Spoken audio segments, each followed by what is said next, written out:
Hi viewers! As I have promised, ito po ang part 2 ng healthy and safe routine video that I have posted last week. Ito po ay bahagi pa rin ng ating Buhay OFW series. Okay po, let's view it!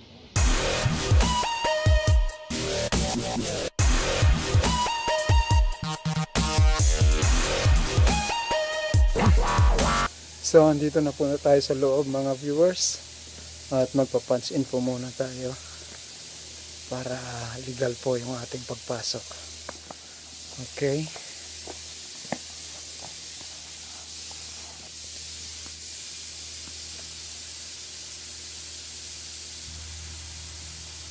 Thank you. So, yun lang po.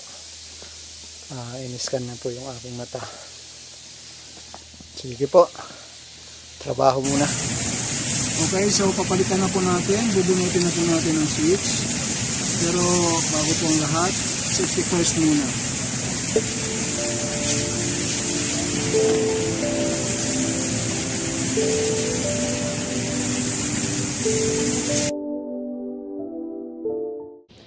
Ang soldering lead po ay nagpuproduce ng usok na nakakasama sa katawan. Bukod pa rito, ang usok ng flux kapag iyong nalanghap ay maaaring magresulta sa occupational asthma o makapag-worsen sa may existing asthmatic conditions. Ito rin ay masama sa mata at sa upper respiratory tract.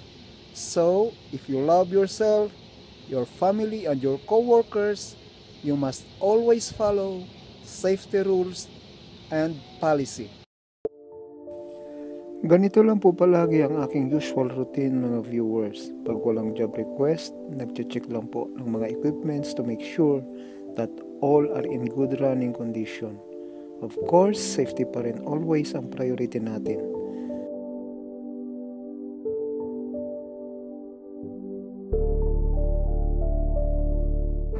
Hi viewers, ito naman po ang aking lunch. Meron po akong crab. Inasimang crab po yan.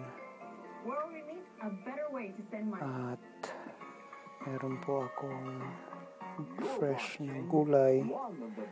Blended po yan ng kamatis, sibuyas, sili at saka celery. Maasim po yan na maanghang at may bango ng celery.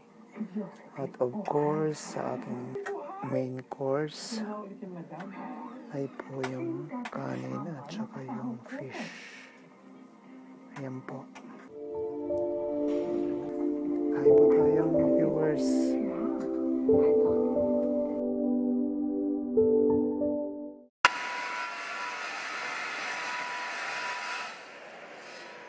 Ang amoy ng methyl, ethyl, ketone peroxide ay makakaapekto sa iyo kapag iyong nalanghap.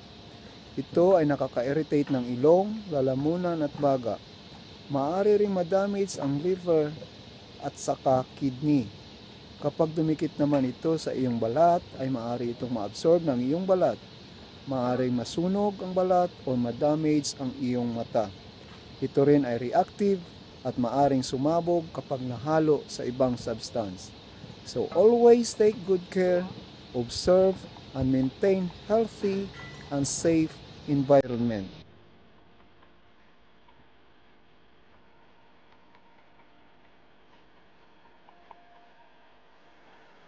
Alam niyo mga viewers, hindi madali para sa aming mga OFW ang malayo sa pamilya.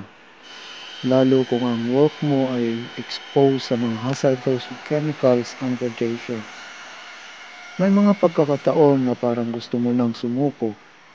Pero pag naisip mo na may anak ka pang kailangan makapagtapos, may pabahay kang kailangan mabayaran, muling nanunumbalik ang lakas ng iyong loob. Nag-iingat sa sarili sa lahat ng aspects, ino-observe lahat ng precautionary measures para matapos ng ligtas at buo ang lahat na sinimulan.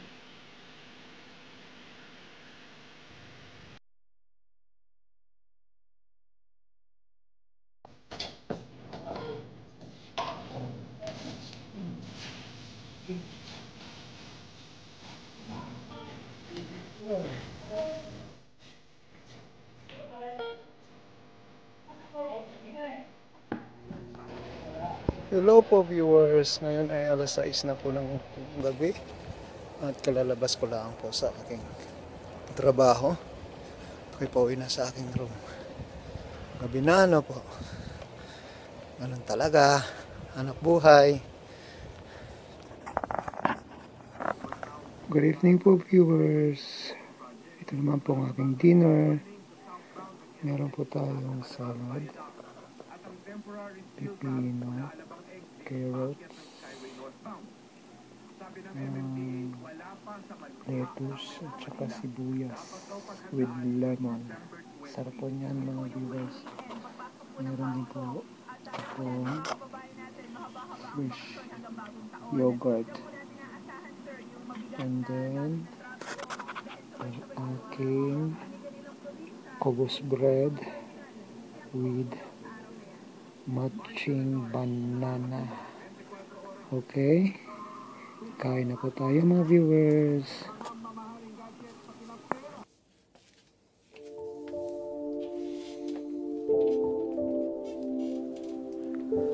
So much for the day mga viewers. Naipakita ko na sa inyo ang isang araw sa aking buhay bilang isang OFW. Nakita nyo na rin kung paano ko ino-overcome ang loneliness sa family sa pamamagitan ng mga regular workouts, pagkain ng maayos at pag-iingat sa sarili sa work upang makabalik sa family in good health. Lahat ng ito ay natitiis at titiisin ko para sa pamilya. But of course, above all, sa awa at tulong ng Diyos kaya natin ito nagagawa. So, at the end of the day, siya naman talaga ang dapat nating pasalamatan sa maghapong pag-iingat sa atin. Good night viewers!